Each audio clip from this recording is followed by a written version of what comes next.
So, uh, today I'm gonna talk about digital history and questions of work, more or less. Uh, who does the work? On which premises? And why do these questions matter? I will start with a brief overview of my ongoing digital history projects, and that Sarah presented briefly also, but focusing on the practical aspects, uh, like the everyday work of creating and correcting data, more or less. This work has, during the last years, made me think about questions of manual labor and, in turn, of various work hierarchies and invisible forms of digital labor. I think these questions relate to what we can see that today we're kind of at a point when many quite naive assumptions from the early 20th century about the freedom of information, social media, data aggregation, and large-scale statistical analysis increasingly is being actively discussed and criticized. These debates raise a lot of questions and pinpoint issues that are increasingly acute in data science at large and in present-day tech capitalism.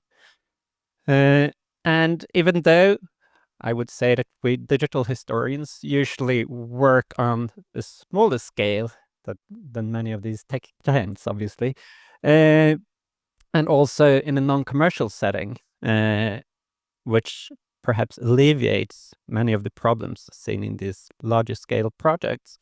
I believe that these issues is still something that historians who embrace computational methods, and perhaps even more those who work with methods based on machine learning models that are ready-made, should consider more.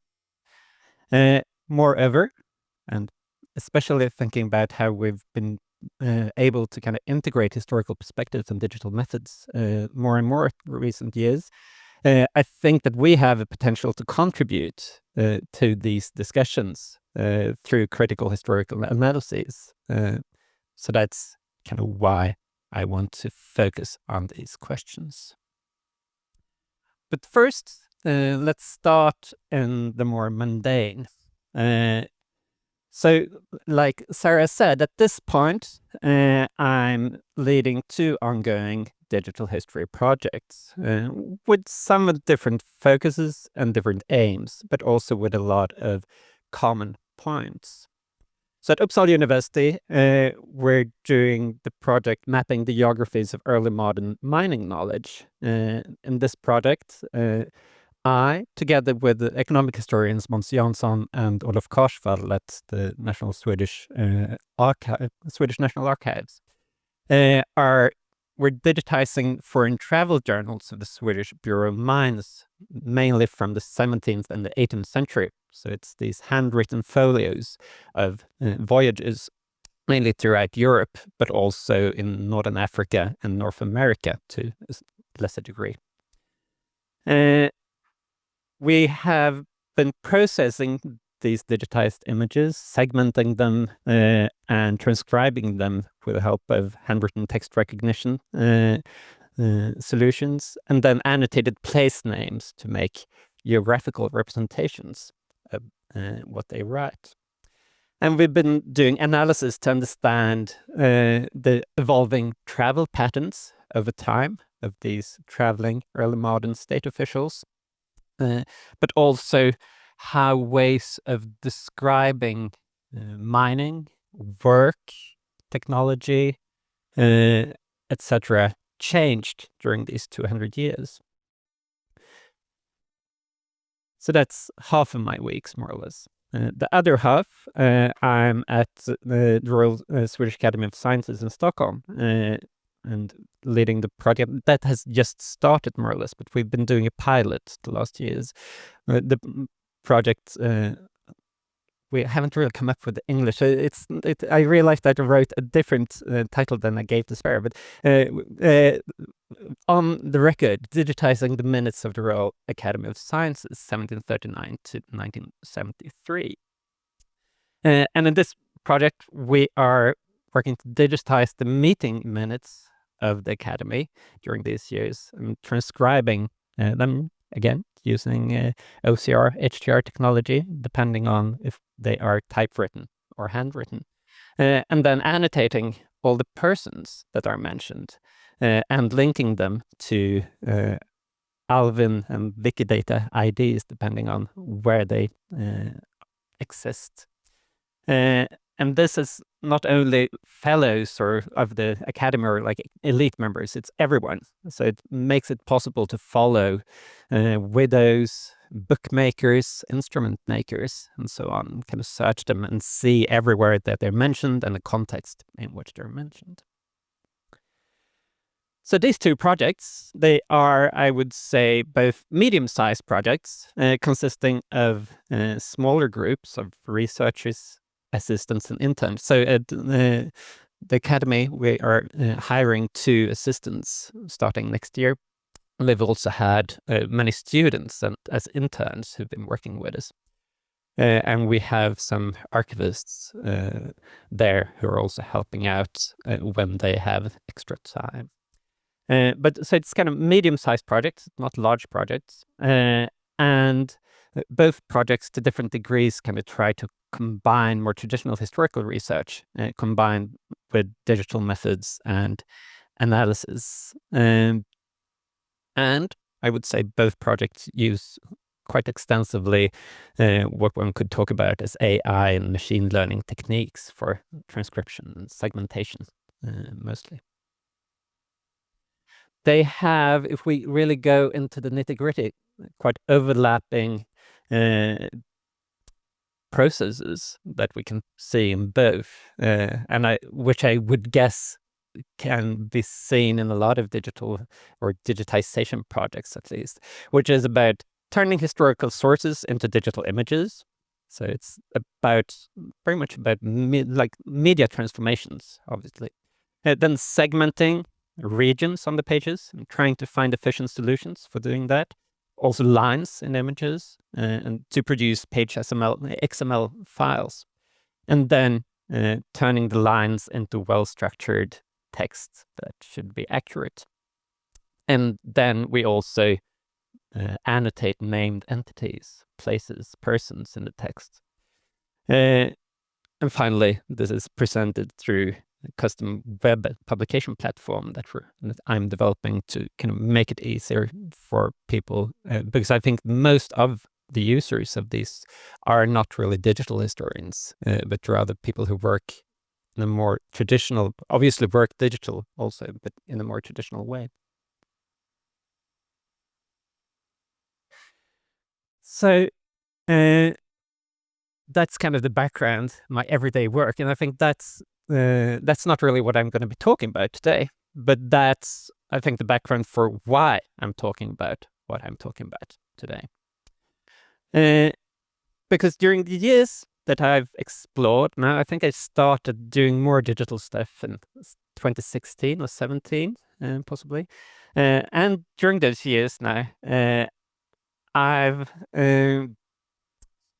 perhaps the most striking paradox that I've been facing, and it becomes more obvious when I can look back at what I've actually been doing during my days, is that of manual work. Well, digital analysis often holds the promise, especially, I would actually at least say that I've made that claim in my application fundings, saying that this is going to make things really smooth. Then when I've actually been sitting down and working, then, well, yeah, so like it's mostly these kind of tasks that I've been pointing out, like transcribing texts, making large-scale analysis. That's going to be quick and easy. But when I look at my days these last 10 years, I realize that they've been filled with a lot of mundane tasks, perhaps even to an even greater degree than before I did my own personal digital turn. And that's quite strange, right? Because that was not really why I started out doing it, but still I'm continuing. So there's something going on there. And I think Jan Hjalmbrink made a great point about that in his chapter when he talked about all the work that makes it work. And there is quite a lot of work for making all this work, but it's not always visible. And there exists kind of a rhetorical power in not making it visible. And I think that's something which is interesting and is worth exploring. So for me then, during my days, this manual work involves sitting and adjusting region boxes, moving pixels back and forth, correcting handwritten transcriptions in detail.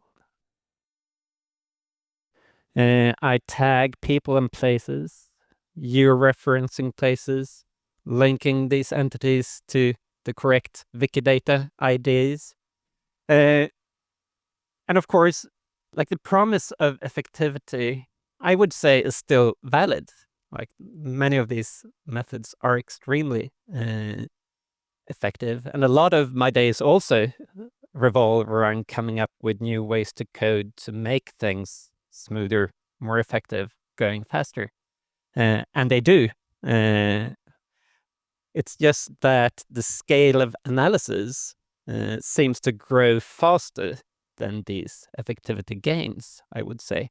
The scale of analysis and kind of the wish to make annotations higher quality, more fine-grained, better. And moreover, I think in some cases, the digital methods and this kind of ineffectivity and the manual labor of digital methods even lead you on unexpected journeys. I think the best example that I have from my mining project was when we worked with correcting HTR. My project colleagues and I have been compelled kind of to work even closer with handwritten historical material than we have done previous when we've been more like normal early modern historians. So when we're sitting and making ground truth data sets, so obviously the ground truth still contains errors, but it's the data sets that we use for training machine learning models for handwritten text recognition. When we sit and do this, it kind of forces us to go into the nitty-gritty of these old texts, and we have spent substantial amount of time, for example, deciphering abbreviations for 17th century mining units for weights and measurements that also varies depending on what location they're writing about, for example. And this in turn, had given us new analytical perspectives on the historical context that we study and how such units facilitated and hindered the circulation of mining knowledge in early modern Europe. That's not really something that you would write in an application. We're going to use digital methods, and they are going to force us to read every text line of a lot of pages. And through that, we will get really proficient in realizing what small signs mean. I guess that's kind of the microhistory of digital history. So this paradoxical increase of manual work in digital history is obviously a risk in smaller digital history projects. And I think that's something we should focus on more. It's easy to get stuck in data preparation phases and method development, and suddenly finding that you have little time for actual historical analysis and argument. And that's why I'm happy to see that we've had a lot of historical analysis and argument during the days here. In somewhat larger projects, this problem, I think, is often overcome by drawing together a larger team of workers with different competences and responsibilities. Max Kemen, in his book, has discussed digital history as consisting of diverse trading zones, right? Between historical research and computational analysis, depending on historians' cross-disciplinary engagement. In science studies, the concept of trading zones has received criticism for not recognizing power asymmetries, exploitation, and violence in encounters between knowledge communities. And in some ways, I believe this criticism is also valid when we think about our present-day digital world. But more about that later. So, we often have many different tasks that need to be done in digital history projects, and a great variety of competences that are involved in doing them. In many cases, the collective teams of digital history projects are less cross-disciplinary than anticipated. As Maria Ågren pointed out in her keynote for the third Digital History Conference in Sweden 4 years ago, digital methods also has a way of making historians come together to work on larger questions. In my projects over the recent years, this is perhaps the most positive outcome of embracing digital methods, that you kind of get this more collective way of working together. The more frustrating and repetitive tasks involved in data preparation, however, creates a need for other types of participants. In my project at the Royal Swedish Academy of Sciences, I've, as I've told you previously, been integrating students doing internships in the project, and we're hiring assistants this spring also. Moreover, we're relying on an array of more hidden work, black boxed, both through the AI models that we use and the historical model that we process. So one example is, one could say, one of our most prolific assistants, if I may use that term, even though she's been dead for decades.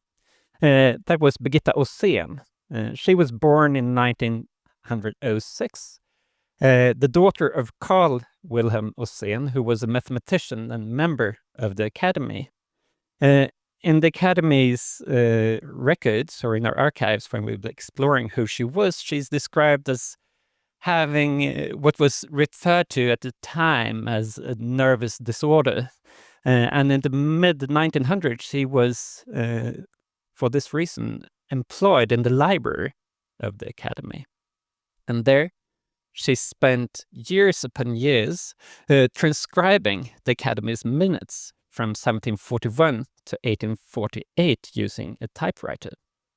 Her transcriptions are generally very faithful, following the same spelling as the original handwritings, so they constitute a very useful intermediary medium between the original minutes and our digitizations. So we just use her work for a great portion of the project's time period that we're covering. And we have also matched her transcriptions of the typewritten text to handwritten text that she did not transcribe with her typewriter, but which were written by the same notaries in the same hand, which then created like a fast way of getting a ground truth data set for training HGR models. So Åsén's work of transforming the continuous handwritten text to a discrete typewritten medium, which coincidentally then also is more easily read by computers, though that obviously wasn't the objective of her work, underlines how the sourcing of work also ranges back in time, and how the boundaries between analog and digital media is sometimes more fluid than we imagine. But the branches of work reaching back in time is a bit different. to the work sourced through different communities of researchers and laymen that we use today, obviously, because you don't really have. It's more difficult to talk about an exploitive relationship to a historical actor is dead, even though there might have existed those kind of relationships in the past. That is important to highlight, obviously. But I think the more problematic aspects of our work is the use of these kind of black boxed models for segmentation and in some ways also transcription that hide a lot of global labor hierarchies. And those problems actualize the question of who performs all this work that makes our digital history projects work. And perhaps more importantly, why are these people doing this work for us? And what power relationships and hierarchies of knowledge that underline these work relationships? And that's something that I'm going to focus the main part, final part of this presentation on. These research questions is something that has not only risen from the manual work that I'm doing, it's also kind of come from the mining project that we're working on. So it kind of comes from the subterranean, one could say. One of the central questions in this research project is how we can use descriptions and depictions of work in early modern mines to understand hierarchies and exploitation in these sectors. And they were quite flagrant, I could say, even though I shouldn't go into it too much because it's not the focus of this presentation. But in these descriptions, I might suffice to say, we find a tension between the work of miners that involved exploitation and mutilation of historical bodies, and the parallel work of describing and systematizing their work techniques through these traveling officials. So instead of going too much into the details of 17th and 18th century German mining, it might be enough to say that our work of understanding these relationships between early modern work hierarchies and systematic knowledge making has also made me start thinking about the explicit and implicit hierarchies that exist in our digital work. So at the beginning of this mining project, we had larger plans for workshops where we could invite students and the general public in helping out in transcribing our material and building ground truth data for our HDR models. But soon, however, we realized that the task of correcting and standardize these human-made transcriptions required about the same effort as that of correcting the output of the HDR models. So then we had to kind of sit down and think about what is the purpose of this project and what is the purpose of workshops. And obviously the workshops had many other benefits than just effectivity, such as outreach, teaching, public engagement, and so on. For our mid-site research project, it was difficult to make that a main focus if it did not also benefit our main research tasks. So we kind of draw that back, our missions, on kind of pulling in people to help out, because we realized this is not about getting work done. This has other points and reasons why we should engage with other people.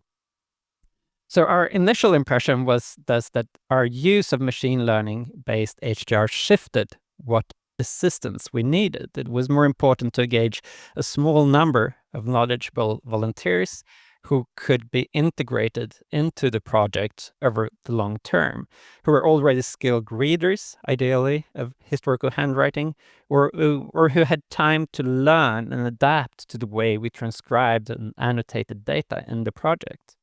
So what we needed was the specific layman experts, to use a term from the science studies again, with whom we had a reciprocal relationship rather than kind of this faceless crowd.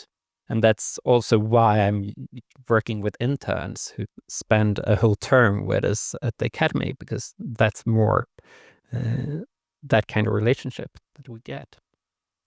This point relates to the ideals and objectives of citizen humanities, or CH, and the concept of participatory archives, or the push to involve the public in different aspects of digital humanities and archival research.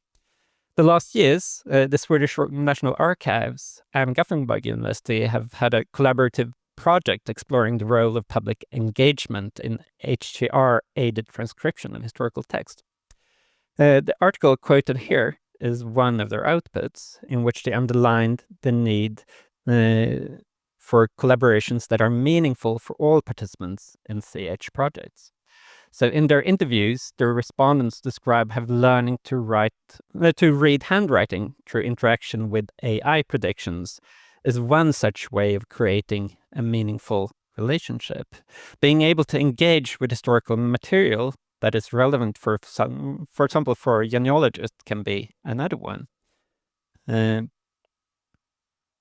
Similar points as this have been made in computer science by researchers who champion ideals of participatory AI and who have identified both injustices and inaccuracies in the production of ground truth data for large machine learning-based models. As pointed out by a wealth of research in the field of algorithm studies, for example, involving communities and publics beyond technical designers could thus be a way of reducing, for example, racial and gender bias. At the same time, as pointed out here, public involvement also raises wider questions of how these communities and publics are engaged in research projects building AI models. So this, the image here, I would say, is one such limit of participation. During a meeting this spring of the reference group of the previously mentioned project of the National Archives, the discussion turned to segmentation, the terrible practice of segmentation. There was this broad agreement between us sitting there that this was a task that few volunteers wanted to do, or that we didn't even want to ask volunteers to perform this task. Painting and creating boxes and lines by the thousands and repetitive tagging throughout text is indeed a task that is difficult to make meaningful in many instances to unpaid layman experts. At the same time, such tasks can often be as or even more important than the correction of transcriptions. So who does all this work then? So there seems to be, I would say, a limit to the type of work that can be, or maybe should be, crowdsourced through voluntary participants of the public. Moreover, while there obviously is a need for guidelines and norms, such as those expressed by citizen humanities and participatory AI, sometimes the idealized relationships between researchers and engaged members of the public might be too idealistic and might risk becoming instead rhetorical devices that hide other pervasive, much more problematic and often hidden work hierarchies in our present-day global tech capitalism. And to make that point, let's go back in time again, because obviously at my heart, I'm an early modern historian. So the historian of science, Simon Scheffer, has described a fascinating 18th century event that in many cases illustrate our present-day view of AI. As he described, in September 1784, a Turkish chess player performed at the Michaelmas fair in Leipzig. In the dark room, was a large cabinet, and behind it a full-scale puppet of a sitting Turk who smoked a pipe. A chessboard was placed on the cabinet, and the Turk focused its attention on it. A showman started by opening the front and the back of the cabinet, revealing a complex array of gears, barrels, and levers. He often put a candle into the cabinet to show that nothing was hidden in there. After the automaton was wound up so that it could run for about a dozen moves, the game began. The puppet gracefully moved pieces with his left hand and nodded his head when given check, tapping the table and replacing any piece if his opponent made a false move, and bowed to the spectators when the game ended, almost always with the Turks' triumphant victory. So in this publication, Schaffer argued that the automatic chess player can be seen as an illustration of the link between public show and enlightened reason. However, the touring around princely courts and fairs in the late 18th century and the early 19th century Europe could also be seen as underlying the rhetorical force of hidden labor in seemingly intelligent technology, right? To make this go forward in time again to last month, we have the example of Elon Musk's Optimus robots that made a splash in the news, that made a spectacular entrance at the scene at the Robotaxi event, serving people and walking around in the crowd, only to 2 days later be exposed as having been remote controlled by humans sitting in the room just next to the event. So I'm not really sure how much progress we've made these last 250 years. Quite similar. As discussed, for example, by the early modern historian of science, Stephen Shapin, invisible manual labor has a long history in scientific knowledge production, where laborers in laboratories were redacted or, in some cases, replaced by heavenly putti in scientific publications of the time. This invisibility has generally correlated with a devaluation of the specific skill and knowledge that has been associated with the tasks, as well as the worker's social status. In many ways, the patterns of invisibility are moreover similar to those of infrastructure, digital or physical, that only becomes visible when they fail.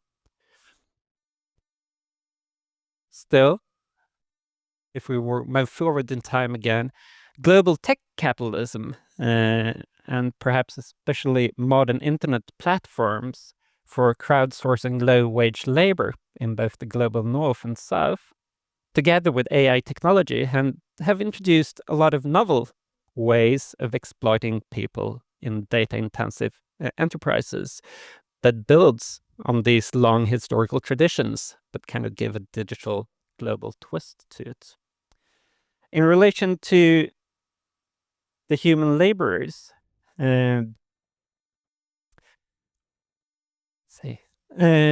these human laborers perform more or less the same task as the 18th century mechanical Turk or the Optimus robot, in that these platforms force laborers to perform kind of the same task of forcing them to behave like machines. I'm coming more to that later. At the same time, the platforms can create a basis for AI models that in popular discourse more or less are discussed then as separate conscious entities, again kind of obscuring the aggregated human work that make such digital technologies possible in the first place. As pointed out by Graham and Anver, the online platforms for distributing such workforce are themselves constructed to build on pre-existing power asymmetries and then establish these asymmetries further by introducing information asymmetries that limit the means by which workers can bargain for payment, for example. One such example is the mechanical Turk, again. Perhaps the most illustrative example of this exploitive economy that ties together AI development, low-wage labor in a global gig economy, and all old-fashioned tendencies to make manual work invisible is Amazon's take on the mechanical Turk, incarnated as a global, on-demand, 24/7 workforce for crowdsourcing data tasks that are difficult for present-day AI technology to perform. The service thus turns the failure of the Enlightenment automata, the failure that it actually required a person sitting in the box to carry it out, into a strength, presenting an interface to the employers that in practice openly transforms the global human crowd into a faceless machine. So, what is the point of presenting these many historical and present-day examples of how automata and human labor have been conflated through history? Well, first, I think it's important for humanists who work with data-driven methods to be aware of the problematic and exploitative relationships that exist in the building of ground truth datasets by which AI models are trained, as well as how these relationships rely on a long existing historical tradition of using manual labor and hiding the use of manual labor in scientific endeavors.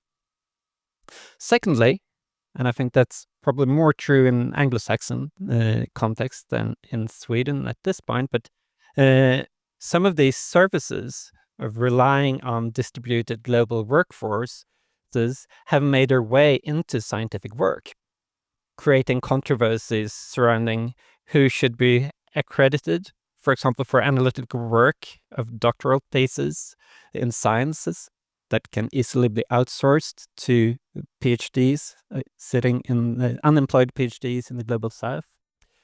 But finally, also, and perhaps most importantly, I would argue that the way AI technology turns vital work in making ground truth datasets invisible becomes problematic when this technology is integrated into a scholarly moral economy where attribution and due recognition for relevant tasks is central.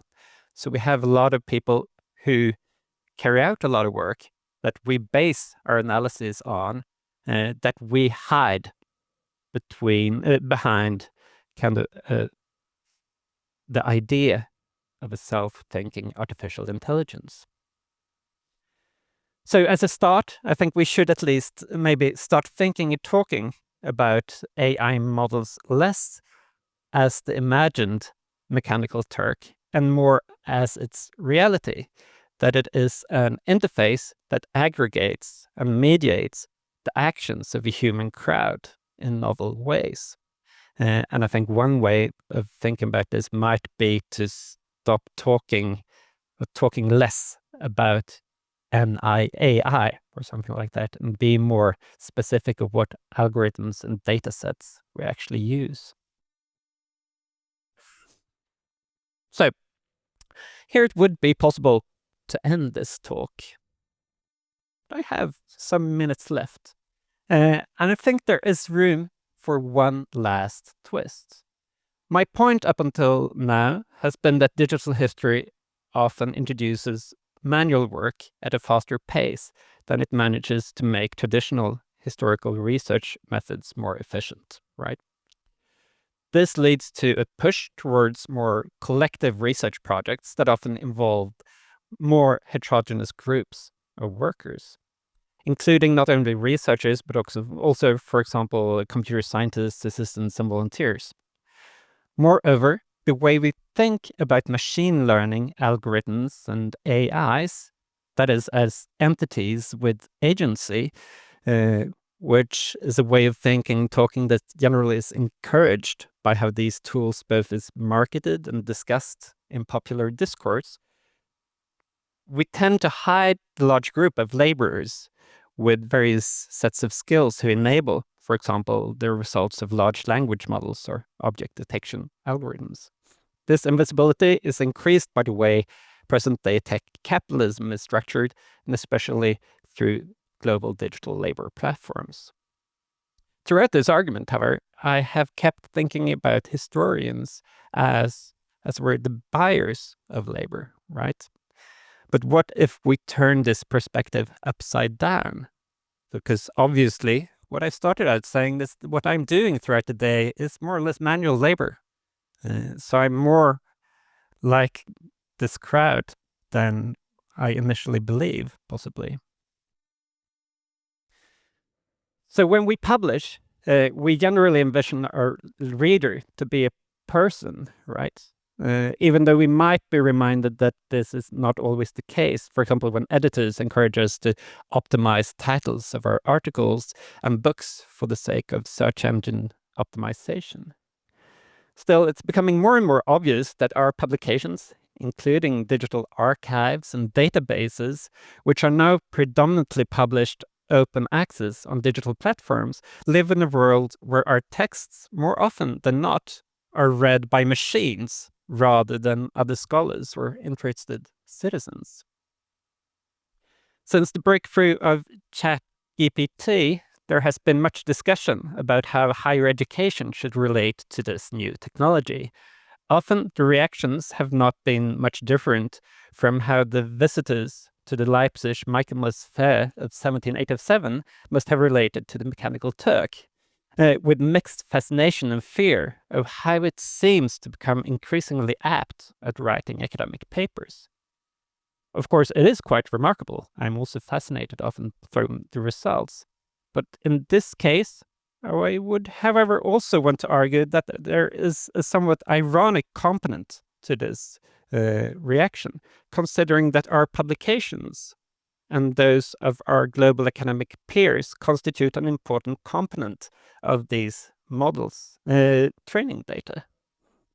Here, where does the invisible labor that helps our students answer the questions that we give to them? Or in turn, once again, to use the metaphor of the 18th century chess-playing automaton, we are at the same time the spectators who are amazed with the intelligent machine and the human hidden within it, operating its cogs and levers. And that's quite a feat of making someone so invisible so that they don't even recognize themselves, right? Thank you.